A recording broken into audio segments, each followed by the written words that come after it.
بسم اللہ الرحمن الرحیم۔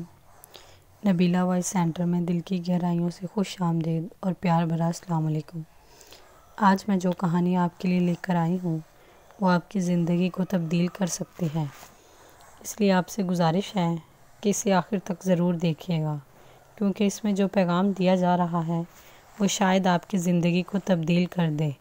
یہ کہانی حاجی صاحب نامی کی ایک آدمی کے گرد گھومتی ہے۔ اس کی گورنمنٹس کی ایک فیکٹری ہے۔ اس کی فیکٹری کا شمار ملک بلکہ بیرون ملک کے مشہور ترین فیکٹریز میں ہوتا ہے۔ حاجی صاحب ملک کے امیر ترین بزنس مین میں سے ایک ہیں۔ جب ان کی فیکٹری اپنے عروج پر تھی اور حاجی صاحب دونوں ہاتھوں سے پیسے سمیٹ رہے تھے، تب حاجی صاحب کی زندگی میں ایک واقعہ پیش آیا، حاجی صاحب کی زندگی کو جس نے تبدیل کر کے رکھ دیا۔ حاجی صاحب کے مزاج کی یہ تبدیلی سب کے لیے حیران کن تھی۔ حاجی صاحب نے فیکٹری بند کی، فیکٹری کو تالا لگایا اور اپنے گھر کی بیٹھک میں جا کر بیٹھ گئے۔ سارا وقت عبادت اور ریاضت میں گزارتے تھے۔ اللہ تعالیٰ نے ان کی اس ریاضت کا بڑا خوبصورت صلہ دیا تھا کہ وہ اندر تک روشن ہو گئے تھے۔ وہ صبح 8 بجے اپنی بیٹھک کھولتے اور رات گئے تک ان کے گرد لوگوں کا مجمع رہتا تھا۔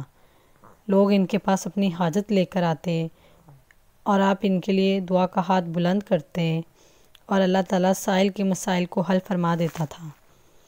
اللہ ان کی دعاؤں کو قبولیت سے سرفراز کر رکھا تھا۔ اچانک حاجی صاحب کی زندگی نے دوسرا پلٹا کھایا۔ وہ اپنی گدی سے اٹھے، بیٹھک بند کی، اپنے بیٹوں سے سرمایہ لیا اور گارمنٹس کی ایک درمیانی درجے کی دوسری فیکٹری لگا لی۔ انہوں نے اس فیکٹری میں 500 خواتین رکھیں، خود اپنے ہاتھوں سے یورپی خواتین کے لیے کپڑوں کے نئے ڈیزائن تیار کیے اور یہ ڈیزائن یورپ بھجوائے۔ باہر سے آرڈر آئے اور حاجی صاحب نے مال بنوانا شروع کر دیا۔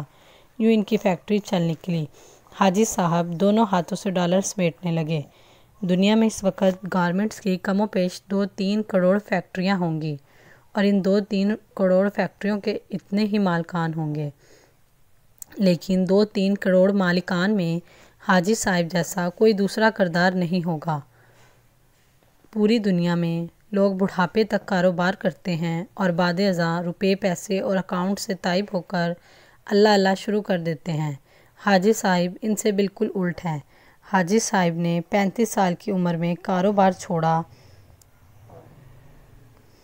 اور اللہ سے محبت لگائی، لیکن جب اللہ کے قریب ہو گئے تو انہوں نے اچانک اپنی باد خانقاہ چھوڑی اور مکروہات کے گھڑے میں دوبارہ چھلانگ لگا دی۔ حاجی صاحب وہ واحد بزنس مین ہیں جو فیکٹری سے درگاہ اور درگاہ سے پھر واپس فیکٹری پر آ گئے۔ حاجی صاحب کی کہانی ایک کتے سے شروع ہوتی ہے اور کتے پر جا کر ختم ہوتی ہے۔ حاجی صاحب کی گارمنٹس کی ایک بڑی فیکٹری تھی۔ حاجی صاحب صبح صبح فیکٹری چلے جاتے اور رات گئے تک کام کرتے تھے۔ ایک دن وہ فیکٹری پہنچے تو انہوں نے دیکھا کہ ایک درمیانے قد کا کتا گھسٹ گھسٹ کر ان کے گودام میں داخل ہو رہا ہے۔ حاجی صاحب نے غور کیا تو پتہ چلا کہ کتا شدید زخمی ہے، کسی گاڑی کے نیچے آ گیا تھا۔ اس کی 3 ٹانگیں ٹوٹ گئی تھیں اور وہ صرف ایک ٹانگ کے ذریعے اپنے جسم کو گھسیٹ کر ان کے گودام تک پہنچا تھا۔ حاجی صاحب کو کتے پر بڑا رحم آیا، سوچا کہ وہ کتے کو جانوروں کے کسی ڈاکٹر کے پاس لے جاتے ہیں اور اس کا علاج کرواتے ہیں، اور جب کتا ٹھیک ہو جائے گا تو وہ اسے گلی میں چھوڑ دیں گے۔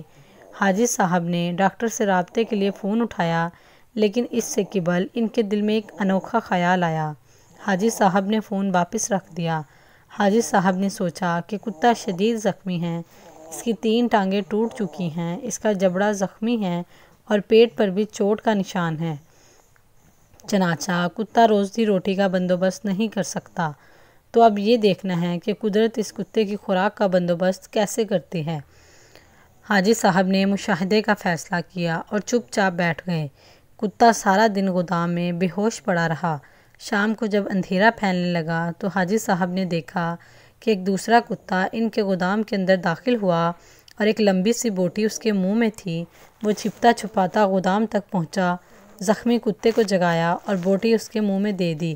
کیونکہ اس کا جبڑا حرکت نہیں کر رہا تھا، اس نے بوٹی دوبارہ اگل دی۔ کتے نے بوٹی اٹھا کر اپنے منہ میں ڈالی اور اس کو اچھی طرح چبایا۔ جب وہ نرم ہو گئی تو اس نے بوٹی کا لقمہ